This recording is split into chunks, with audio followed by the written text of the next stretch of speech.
بسم اللہ الرحمن الرحیم۔ السلام علیکم ورحمۃ اللہ وبرکاتہ۔ آج دو احادیث مبارکہ حضرت سیدہ خدیجۃ الکبریٰ رضی اللہ تعالی عنہ آپ کی شان کے اندر بیان کرنے کی سعادت حاصل کروں گا۔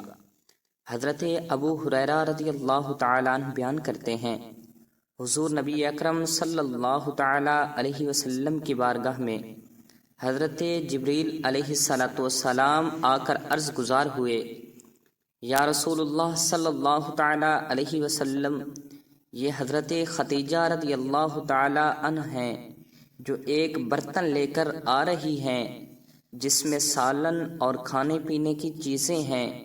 جب یہ آپ صلی اللہ تعالی علیہ وسلم کے پاس آئیں تو انہیں ان کے رب کا اور میرا سلام کہیے، اور انہیں جنت میں موتیوں کے محل کی بشارت دیجیے جس میں نہ کوئی شور ہوگا اور نہ تکلیف ہوگی۔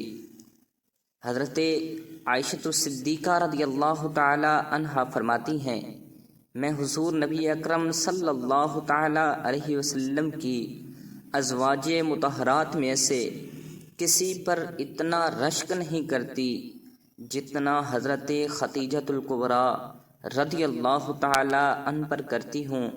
حالانکہ وہ میرے نکاح سے پہلے ہی وفات پا چکی تھیں، لیکن میں آپ صلی اللہ تعالی علیہ وسلم کو ان کا کثرت سے ذکر فرماتے ہوئے سنتی تھی۔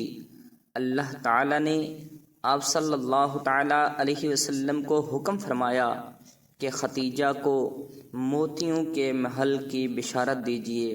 اللہ تبارک و تعالی ہمیں بھی امہات المؤمنین کا ادب و احترام اور عزت و تکریم کرنے کی سعادت نصیب فرمائے۔ آمین ثم آمین۔